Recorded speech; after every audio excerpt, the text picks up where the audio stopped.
Okay, kia ora everyone, good afternoon. Thank you for taking the time to join us this afternoon.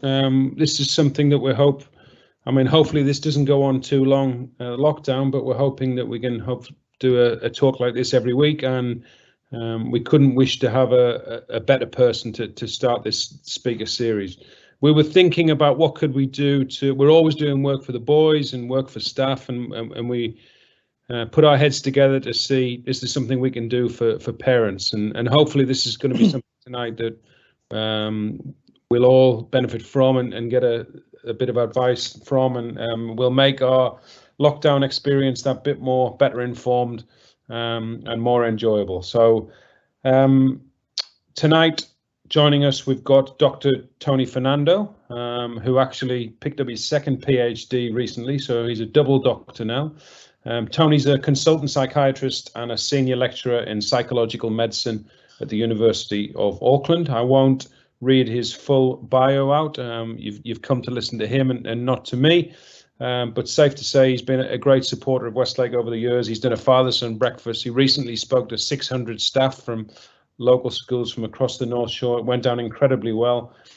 And what we'll do with this talk is Tony will talk for the first half of the hour, and then towards the end of his talk you'll get the chance to type in questions, and we'll feed those questions through to Tony, and then the second half of his presentation will be Tony responding to the questions that you may have from his talk and relating specifically to lockdown. So without further ado, I'm going to hand over to the star of the show. Please can we welcome Dr. Tony Fernando. Thank you. Kia ora, everyone. It's a weird feeling. I can only see my screen and David, and not the participants. So just a correction, David. I left the University of Auckland a year ago. So I'm in full private practice and also doing a lot of volunteer work in prison. So that's a little bit of what I do currently. I also feel like I'm an imposter at the moment because I'm actually enjoying lockdown. I was ordained a Buddhist monk 3 times. I had short stints in several monasteries. The last one was here in Auckland, actually, just before lockdown. I was a monk for just a week, and I really enjoy the lack of stimulus, but I know it's not the same for everyone else. So we'll be talking about lockdown blues. So lockdown's incredibly stressful for a lot of people. And if you ask people what's causing them stress, there's actually no one thing that causes the stress in lockdown. And I'll list here some of the common responses as to why people are stressed with lockdown is, of course, there's a fear of infection. People are quite worried about COVID, lots of potential risks. And fortunately, in New Zealand, we haven't had, significant problems in terms of health. But people are fearful of getting infected. So that's a big fear. And then an obvious consequence of being locked down is limited space. You were used to being very outdoorsy people. Like I was just telling David, one of the things that's hard for me is I can't go out swimming, and I'm not an athlete, but ocean swimming as well as going to the gym to swim for me keeps me relatively sane. So the limited space in the house can be quite confronting for many of us. Kiwis like open spaces, and then it's an interesting problem with people, with a lot of people, is there's too much time with family. That's an interesting scenario for me because I'm Filipino, and I can't speak for all Filipinos, but with my family, we enjoy being together, and we can be together as long as we can be together, but that's not the norm. So I know people who are just so sick of seeing their partners or their kids 24/7. So that's quite overwhelming. And true enough, a lot of us miss our friends, like our face-to-face contact, socializing, and our life gets to be quite boring. There's not much excitement now. It's quite limited. You can't go out. Yeah, you can't do business outside. You can't travel. This is quite stressful for a lot of people. And as a consequence as well of lockdown, is there's limited activities we can do. Like I need to be fit because I eat a lot. And in lockdown, I noticed I eat so much, more than usual. And then I can't actually exercise a lot. There's limited stuff that I can do. So I'm forced to do running and walking. I like walking, but running for me is painful. So very limited stuff that we can do in terms of fitness, in terms of entertaining ourselves. And as a foodie, not having access to my favorite takeaways can be quite stressful. And I'm sure you already know what's happening south of Auckland. Takeaways are a booming business at the moment. And for a few, there's a feeling of helplessness, when we're locked down, a feeling of like that there's a feeling that you can't actually do much. If you're helpless, in a way, some people feel that our freedom has been taken away. And then children not doing their schoolwork. That's very stressful for a lot of parents. My attitude to that is, I'm sure they'll pass. As long as they're doing okay work, I'll be happy with that. We'll talk about expectations later. And a serious problem for many is the financial consequences of lockdown. One of my best friends who earns okay. I wouldn't say I would say he earns well, but with the lockdown, his income just dropped massively. So now he's only being paid minimum wage, and this is a guy with a mortgage and with a kid. So for some of us, money is a major problem in lockdown.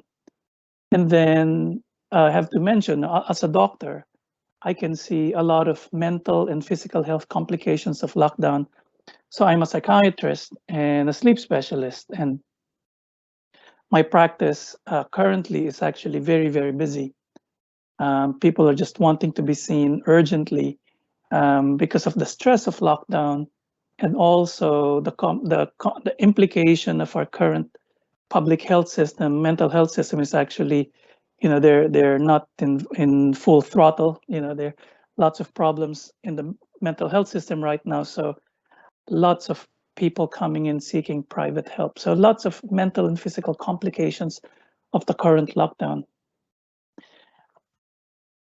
Having said that, there's the alternative scenario with some people. So not everyone is actually feeling stressed with lockdown. In fact, I have a few patients who tell me that lockdown is a blessing for them.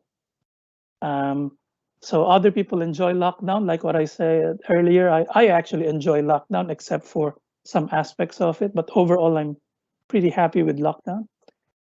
I have patients who I've seen for many, many years, and we've tried all sorts of interventions to help them sleep. And not surprisingly, many of them improve when it comes to lockdown, because they're able to relax before they go to sleep. They can sleep continuously. They don't worry about waking up early. So that's a benefit of lockdown for some people. And some people enjoy being with family. Not everyone, but I know a lot of people who do, and find that lockdown in a way is a blessing to be with family. And because of not working at their usual place of work, there's less dramas, there's less stress. So there are people who actually enjoy the lockdown. What does that mean, though? A lot of people get stressed, and then a certain number of people actually don't find it stressful. What that means to me is that the stress from lockdown is actually very subjective. So we cannot say unanimously, all of us, we cannot say lockdown is actually very difficult. And if it's very subjective, the feeling of stress from lockdown, what that says to me as well is it has something to do with the mind. Okay, it's not necessarily just being locked down, but it's something to do with how we process being in lockdown. In fact, I remember one gentleman, a prisoner who I met at Mount Eden. So one of the things I do after I resigned from the university is I wanted to do more volunteer work. And I do volunteer work in Mount Eden, and I get to know a lot of the prisoners. And one older gentleman there told me that I asked him, "So how long have you been in prison?" And he says he's been in and out for 50 years. And then I asked him, how is it being in prison? And he said he actually loves being in prison. He feels safer. There's less dramas from his perspective. He doesn't have to worry about food. He doesn't have to worry about committing crimes. So what that tells me, again, similar to what I'm referring to with lockdown, is most of us will think prison is a horrible place, but there will be people who actually want to be in prison. So what I'm saying here is, instead of simply blaming lockdown, we have to look at the mind factors. What are the mind factors in us that can actually cause stress during lockdown? Because it's not simply just lockdown causing us stress, because some people don't feel stressed. In fact, they enjoy lockdown. Some people feel that me saying this is a little inappropriate, but I'm a psychiatrist, and I'm not ashamed to say that all of us are crazy. Our minds have evolved to protect us from threats and to make sure that we reproduce. So those are the two key functions of the evolved human mind. And part of that evolved mind is we've developed all sorts of processes in our mind that actually cause us stress. And that's important. To be stressed and to respond to stress is important for survival. But for many of us, this system actually causes a lot of undue stress. And that's why I say that a lot of the features of our mind actually are crazy. So one example of our crazy mind is we have this tendency to overreact to things. And a new term that's been bandied around is the term microstressors. So it's normal to react when it comes to horrible big things like your child being sick, or you're late for an important appointment, or lockdown is a big thing. But what happens to many of us is we overreact to little things, microstressors, like the coffee machine isn't working. Oh my God, it's a disaster. Okay, or your son hasn't done all the necessary homeworks. I mean, some people will view that as a macro stressor, but I would consider it a micro stressor. Or the baking didn't turn out as perfect as you wanted it to be. And boom, we overreact, which in a way is a crazy response to a lot of stressors. We also have a tendency as a species, when we're stressed, to be so inward focused. We close off. We just focus on our own crap, when in fact 7 billion other people are actually dealing with the same stuff. Yep, so but we close off, we over ruminate a lot of our dramas and a lot of our threats, to the point that it actually makes it big. One particular mind process that we also engage in is this process called Papancha, or mental proliferation. So Papancha is a Pali word. Pali is the language of the Buddha.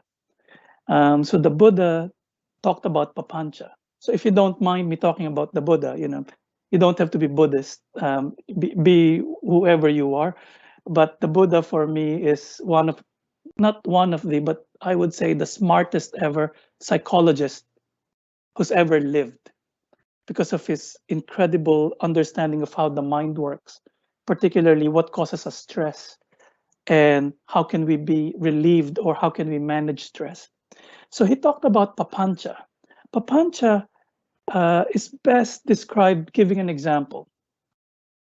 Papancha, an example of Papancha is you might be having a nice time with your partner, watching Netflix, nothing too exciting, but you just enjoy being close together.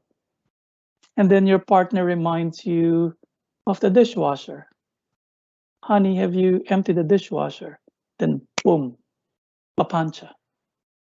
You're now responding to the word dishwasher. Oh gosh, I'm having a good time here. Now you remind me of, and this is all in your head. Now you remind me of the dishwasher. Why are you always talking about the dishwasher? We always have disagreements about who should empty it. And then you get riled up, you get annoyed. You're now thinking about, oh, why did you end up with this person? You should have gone out with someone else when you were dating. And then you're already thinking, why did you actually end up moving to New Zealand? You should have stayed in the Philippines or somewhere else. So 5 minutes previously, you were so in love with your partner. And now, because of the word dishwasher, boom, Papancha, mental proliferation. And the interesting thing is actually this happens to us constantly. But many of us are not aware. We just become aware. If you're lucky, you become aware of your reaction. But for many of us, we just say a lot of unkind words, or the emotions hijack our brain. So that's another crazy process that we have, Papancha. We also have this tendency to catastrophize. For example, oh gosh, 2 more weeks of lockdown. This is what's going to happen at work. Probably we'll lose our business, blah, blah, blah. I'll end up on the benefit, and probably if I end up on the benefit, my wife will leave me. Then my kids will not recognize me anymore, and I'll be out on the streets. I'll be homeless. It's a process of catastrophizing. And just because you heard that it will be 2 more weeks. This is another feature of our crazy mind. And there's a lot of others, but I won't bore you. But one other thing that we also do, that we tend to do, is the mind has a tendency for what we call negativity bias. Negativity bias is the mind's tendency to focus and remember negative things that happen in our lives. For example, I always give this example.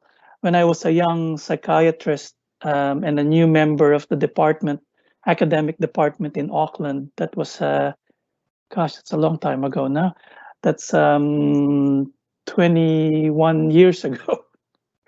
So I presented a new way to teach psychiatry, to make it more fun, to involve actors and lots of videos to teach students about mental disorders. And I suggested that we should cut back on lectures and use a lot of workshops. And I presented it to a big group of psychiatrists, about 60 of them. And this was at Auckland Hospital. And about 59 of them, well, basically all of them except one, talked about how wonderful this new development is. They're supportive. Good on you, Tony, blah, blah, blah. Guess what? I remembered only one comment by one older colleague of mine who said something like, Tony, that's rubbish. And that's all I remembered. So for the next 10 years, I avoided that guy. Every time I see him at the hospital, But what I'm saying here is our mind has this tendency to hang on to negative things. Okay, so these tendencies actually make things like lockdown very difficult.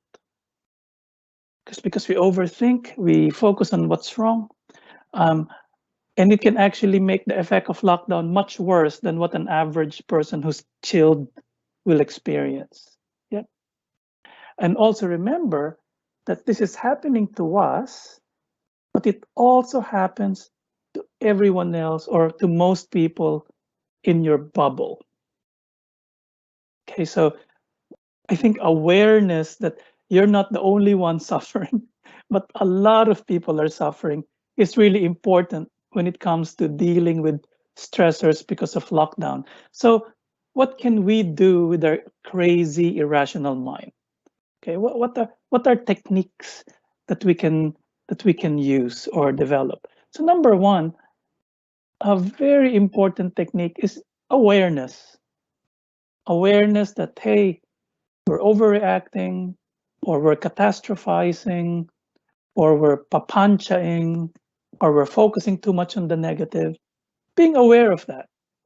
Because with awareness and acknowledging that it's going on, only then can you do something skillful to address it.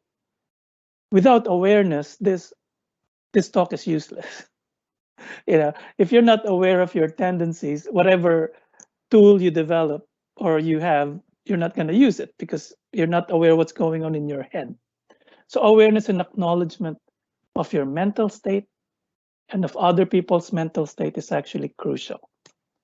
I like this. I like this part, which is remembering all the time that it's not just me. It's not just me who's experiencing this.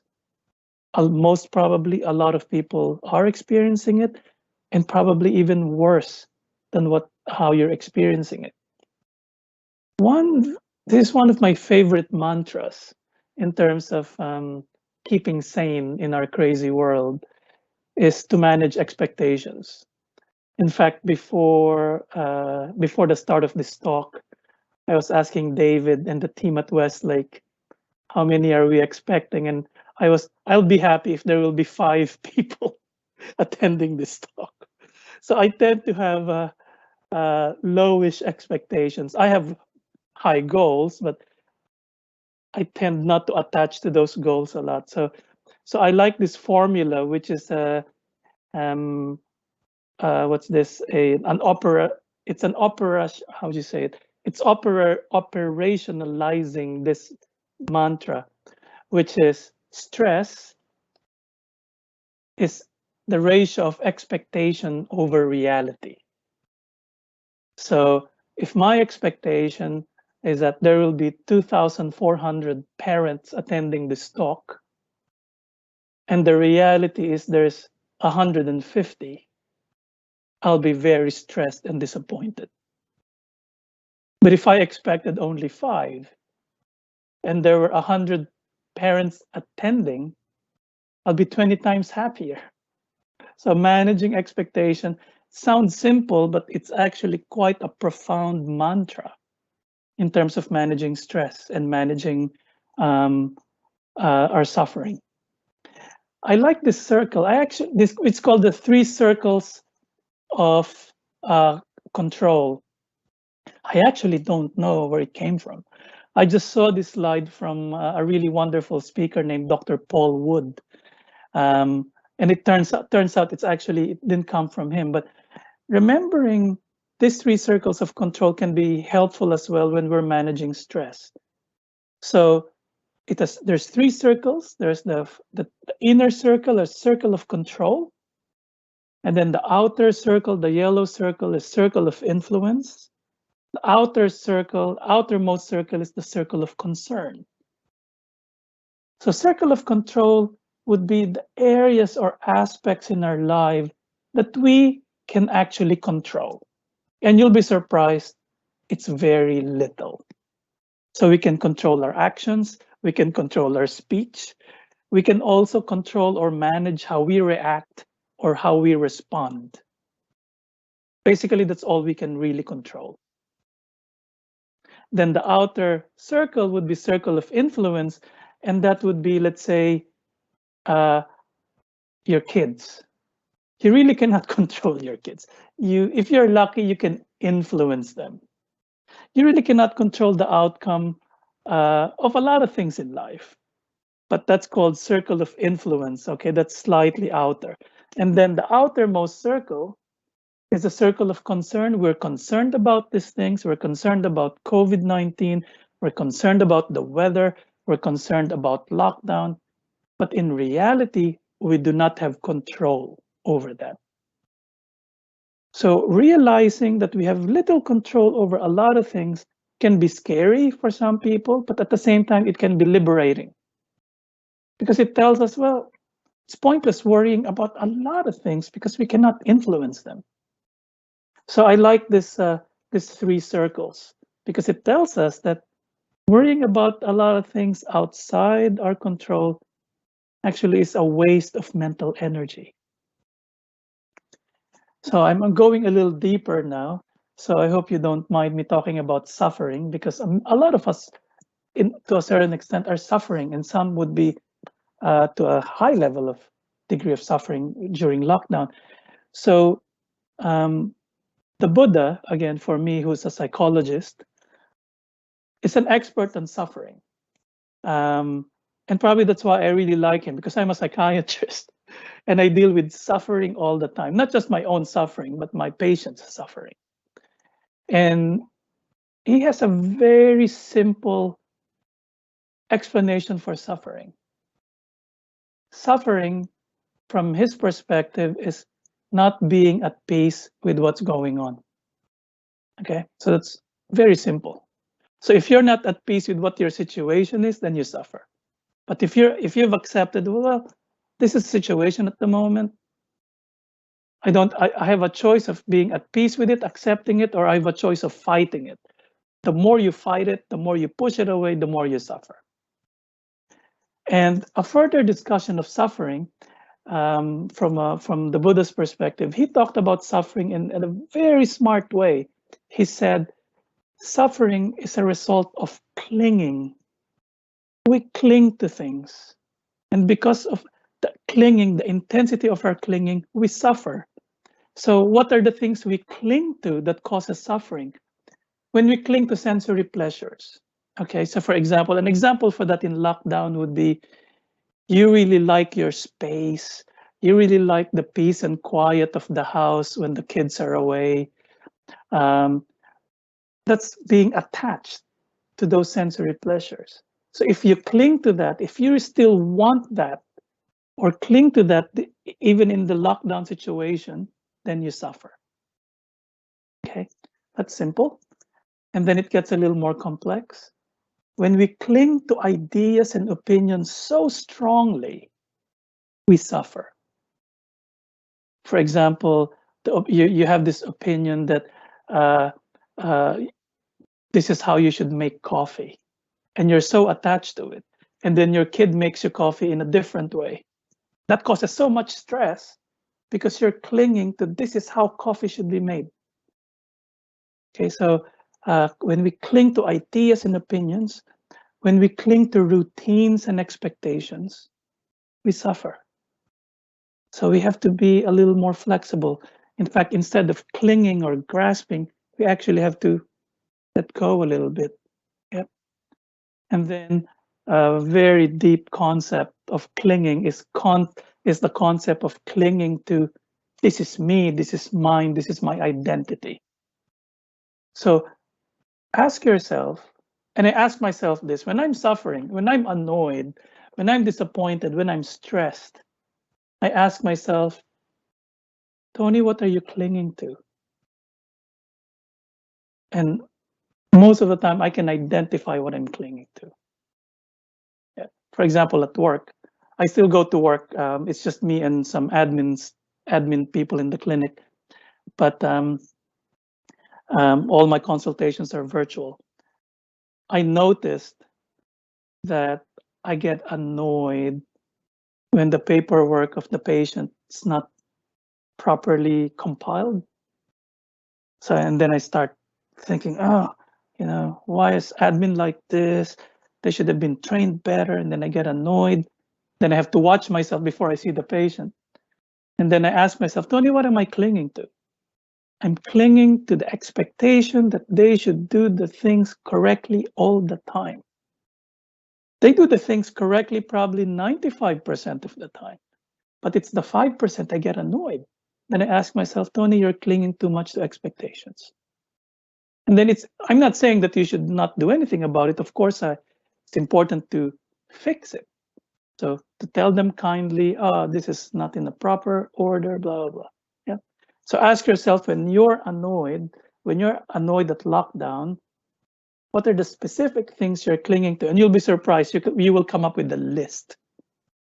And one solution to that is just accept that you're clinging and probably you need to loosen up a bit.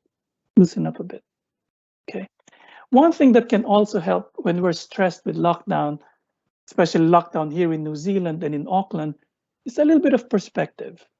So this is a picture of one of the newer units in Mount Eden prison. So this is exactly similar to the unit I go to, called Lima. And the reason I'm saying we need to have a little bit of perspective is we're suffering right now in lockdown. We're in our homes, we're in the comfort of our homes, we have Wi-Fi, we have our family, we have our comfortable bedroom, our heating. Right now, the more than 1,000 prisoners in Mount Eden are locked up for 23 hours a day. When we're in lockdown in our homes, they're locked up 23 hours in their tiny cells for 23 hours. Just a little bit of perspective. Yep. How are others suffering? How are others suffering in other countries? So I'm Filipino, and the Philippines has been in some sort of lockdown of varying degrees, much more restricted than us, for more than a year. For more than a year. Okay, again, gives us a little bit of perspective. I'm not saying that we should be thankful, but just a little bit of perspective. Other people are suffering as well, and much more than us. Yep. And then also to give you a little bit of perspective as well, just remember how much suffering you've had in the past. I'm sure you've encountered other types of suffering, apart from lockdown, losses, disappointments, deaths, losing a job, relationships, falling apart. Lockdown in Auckland or in New Zealand compared to our previous difficult experiences, lockdown right now for most of us is manageable. Just a little bit of perspective. One of my favorite topics, in fact, I finished my PhD, officially got my PhD a few months ago, and my topic is on compassion. Compassion is recognizing the suffering of the other with a desire to alleviate it. So that's compassion. And compassion, for me, has a huge role in the current lockdown. I try to use it because it keeps me sane as well. So when it comes to compassion, what's important is to know how other people are suffering. So in your case, as a family member, as a parent, I'm sure you're suffering to an extent, but also remember, it's not just you. Your kids are suffering, your partner is suffering, your friends are suffering. So just be in this fellowship of suffering. We're all suffering in to an extent, or different levels of suffering, but all of us are suffering because of lockdown. And it will be interesting to ask yourself as well, to remind yourself that it's not just them, but you are suffering as well. And since all of us are suffering, there's a role for compassion. How can you make it a little better for the people you're with? How can you make their life a little easier? At the same time, ask yourself, how can you make your life also a little easier? So that's the concept of self-compassion. So this might sound too vague at the moment, but if you have time and you go into the head of your son or your daughter or your partner and ask yourself, okay, what are the areas that they're suffering from at the moment? And I'm sure there will be certain areas where you might be of assistance. Okay. So on a broader perspective, how can you actually show compassion or kindness, not just to your family, but it's important to actually show it to others as well. You can do it. We can't be this miserable people during lockdown. You can be show a little bit of kindness. Supermarket, giving them space or allowing people to join the queue, or on your walks. Of course, you can't say hello anymore. It's hard to say hello with your mask on. So a little bit of a hi there, a recognition, acknowledgement that you can see someone else. When someone does that to me when I'm doing my walk, I just feel a little bit of, oh, that's nice. And then there'll be a few people who are just not looking at you. And then another group of people saying hello to you. Little things, little compassionate acts. Helping others in your circle, not just in your family, but among your friends. And then one thing not that I want to broadcast my $13 purchase, but when was that? A couple of days ago, I was just out the shops here in Point Chev. I live in Point Chev. And there was this guy who who's asking for food, looked quite poor. And then I asked him, can I get you something in the supermarket? And he said, oh, anything. I'll be thankful. I said, no, you just can't say anything. So I pressed him. He said, oh, bread would be nice. So what I did was I bought a loaf of bread, and then I also bought butter, because I also bought a fruit drink, and then I also bought him a dessert. I forgot now what the dessert was, some kind of a small chocolate. All up, it's $13.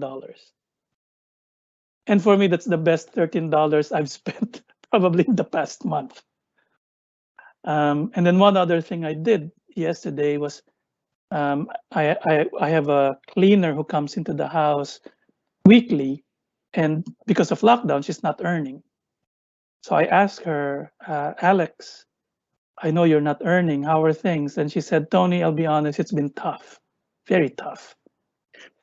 And then we agreed that I'll just give her a 4-week advance of her cleaning. So I'm not giving her money, but I'm just advancing what she'll be earning when she starts cleaning again. So little things.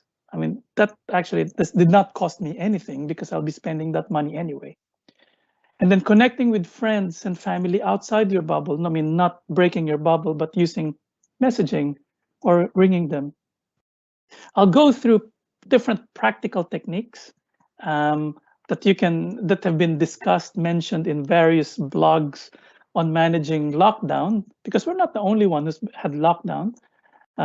One is cutting back on the news. So I do not watch the 1 p.m. news, or I avoid also doom scrolling. I don't know if you know what doom scrolling is.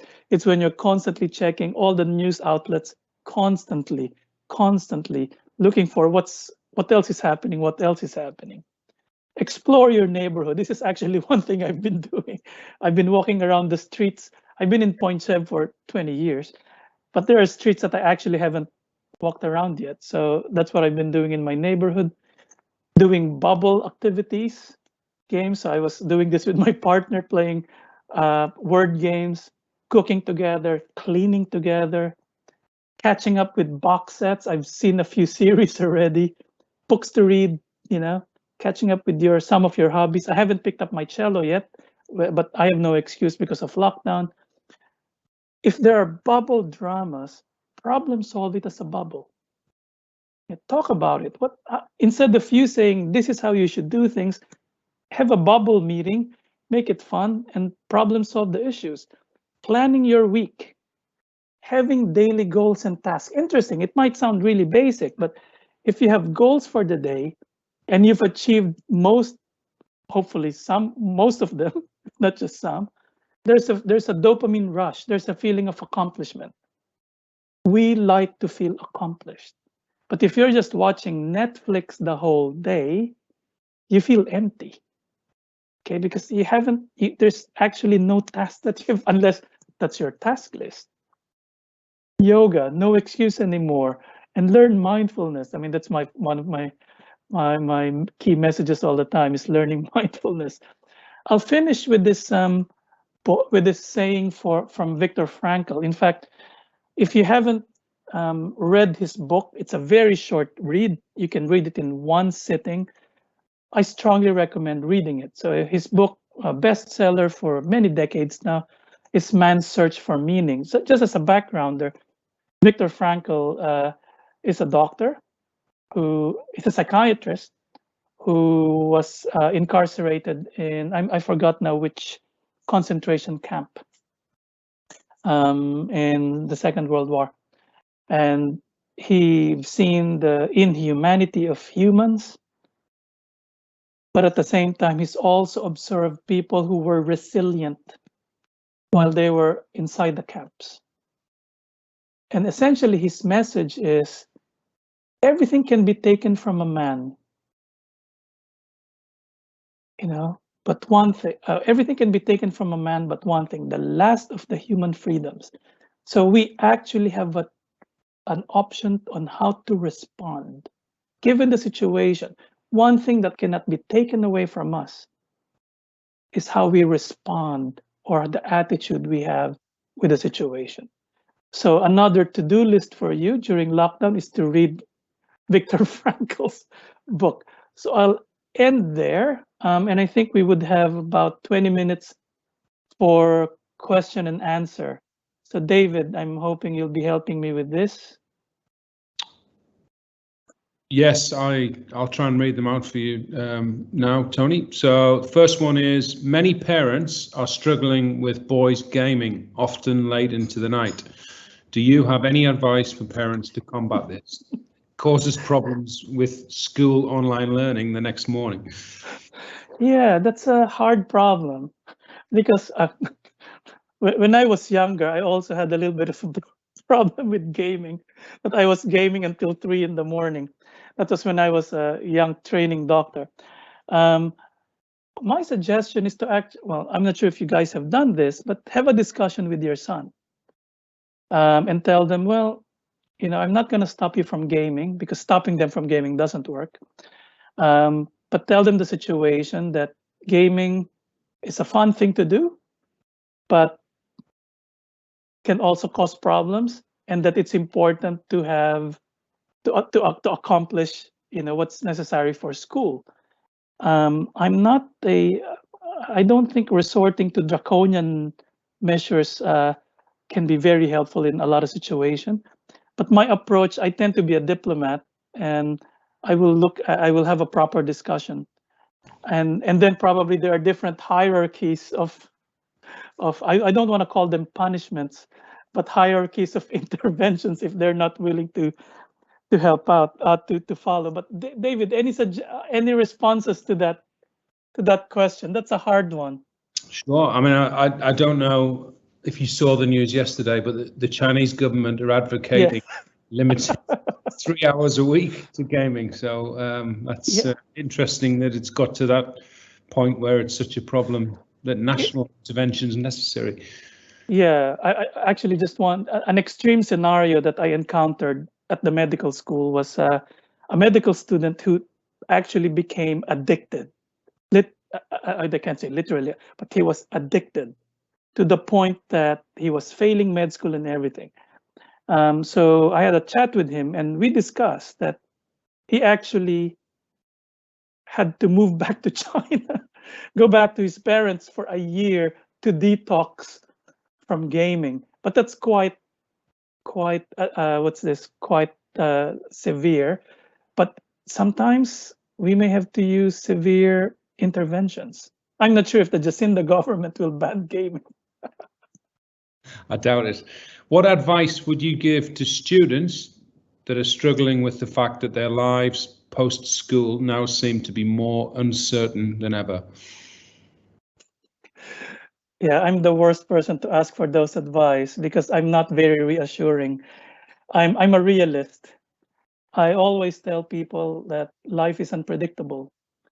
Life can be shitty, life can be exciting, but try not to have very clear expectations. We just don't know what's going to happen. So I think the best advice is learn to make the most out of what's going on, because We just don't know. Most probably, like any other viral infections in the past, this will pass. That's statistically, and the chances are it will pass. There might be a worse variant, but when we're all vaccinated, chances are, this will peter out. But it's best not to have very clear expectations. So manage expectations and learn how to go with the flow, because such is life. And that's not just regarding school, but that's the same when it comes to relationships. It's the same when it comes to your job. It's the same when it's the same when it comes to health. You make the most out of it, but you just don't know what's around the corner. I mean, on a personal note, 3 months ago, my partner's father was quite healthy, got diagnosed with advanced metastatic melanoma. That's a big shock for everyone. And he passed away just 3 hours before the lockdown. And what I'm saying here is, you just don't know what's around the corner. And you can cling to your expectation of what life should be, or you can learn how to uncling and just go with the flow, and not to be nihilistic, but just make the most of what's going on. Yeah, sorry, it's not a very positive. No, realism's good. That's good. It's more likely that the usual conflict between parents and teenagers will be heightened during lockdown. Do you have any tips to keep homes happy and in harmony? Yeah, so you have to remember that not everyone's in that situation. Okay, so don't generalize that everyone will be in, because I've seen the reverse in some families where parents and kids just rediscover their relationship. Okay, that's fantastic, but that's not the norm. That's not everyone. My suggestion when it comes to conflict resolution, not just with parents and kids, between parents and kids, but between parents and parents, between friends, it's not different. My approach is, before you try solving it, is to put yourself in the situation of the other. Put yourself in the situation of your son or your daughter. And your son and your daughter, if they want to problem solve it, have to put themselves in your situation.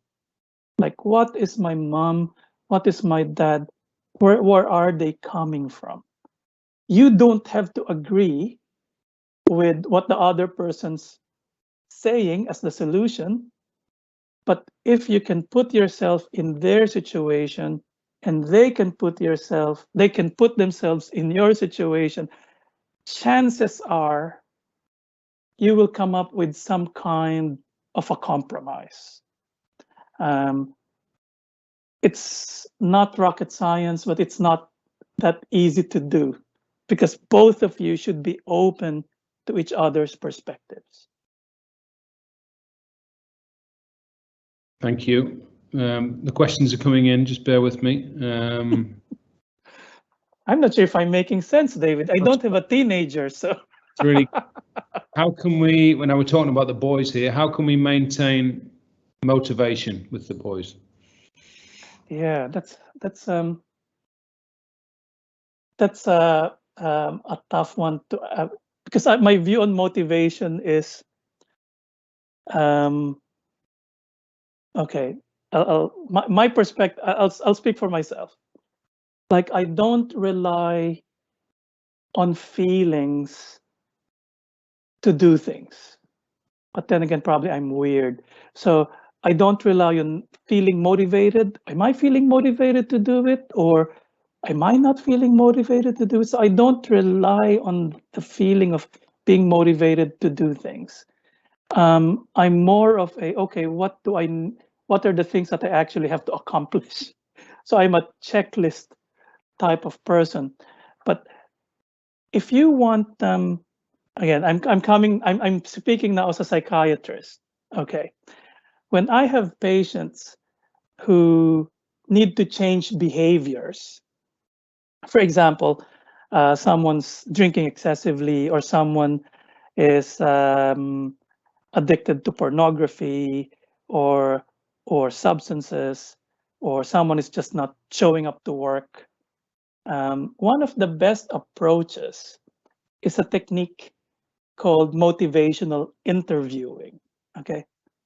And what we do in motivational interviewing, and you can Google this, what we do in motivational interviewing is we ask the person, all right, so let's say they're playing videos excessively.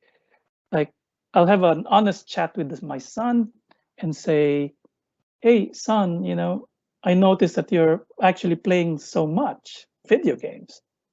Why do you like it so much? So try to understand why they like it.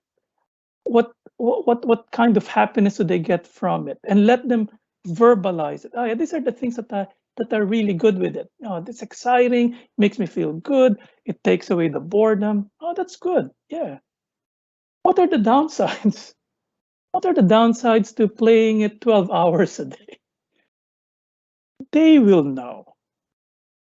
Well, actually, after a while, it becomes numbing. I don't get to spend time with you. Well, I'm not sure if they have that insight. Or, my homework's piling up. I can't do all my online learning. And then, so you ask, what are the benefits? What are the not so good things about it? And then you ask them, well, do you think it's worth continuing what you're doing? Or should you want to change things a little bit? If they're open to changing, then they will make changes. And you have to support it. Okay. So motivational interviewing for me generally is helpful. Doesn't work 100% of the time, but helpful because the desire to change does not come from you as a parent, or the desire to change things does not come from me as a doctor. I'm not telling them, hey, you need to do this. So I treat them like adults, and generally works in the addiction department.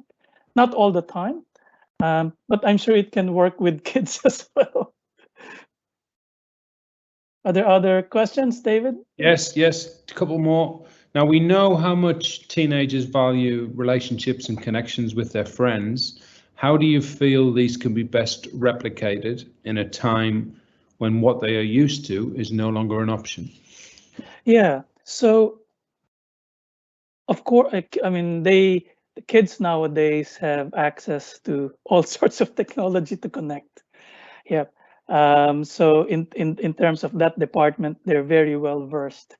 But one thing that I think bothers a lot of young people right now is the fear that they're actually missing out. The fear that they won't be able to connect again. It's a matter of reassuring them that eventually they will. It's a lot of people have experienced worse things in the past and have come out of it and have rekindled relationships. So a lot of it is managing, again, going back to managing expectations.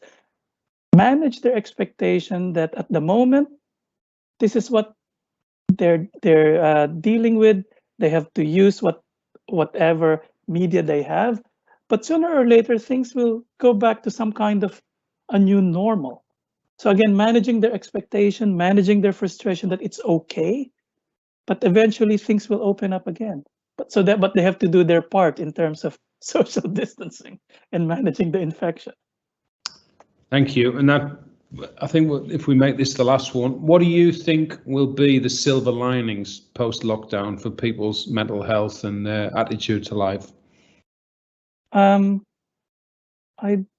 Can you expound on that, David? What does that mean?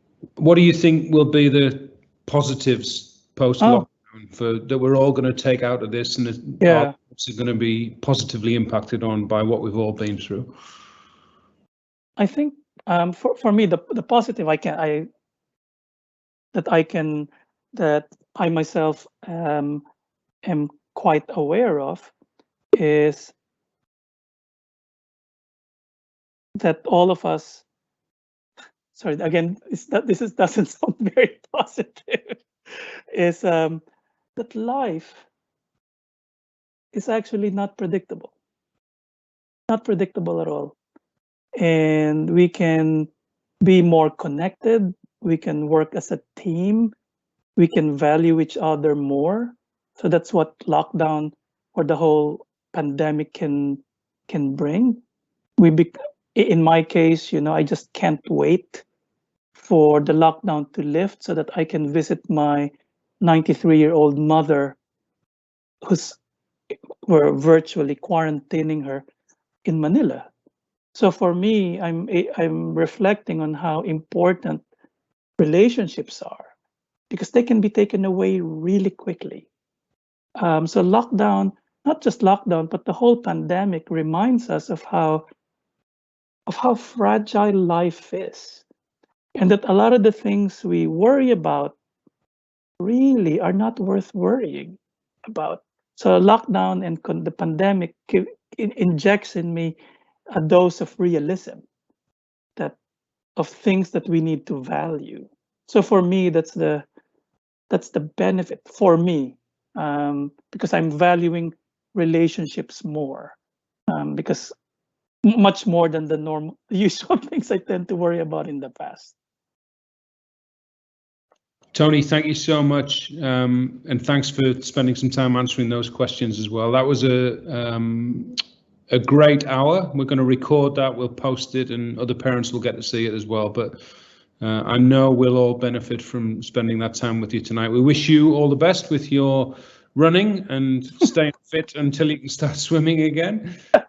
And stay well, and hopefully we'll be back in level 2 soon and back into school. But that was terrific tonight, and we really enjoyed it. So thanks so much, Tony, on behalf of all the parents who were able to make it tonight, and have a great evening. Cheers, Tony. Thank you. Bye-bye.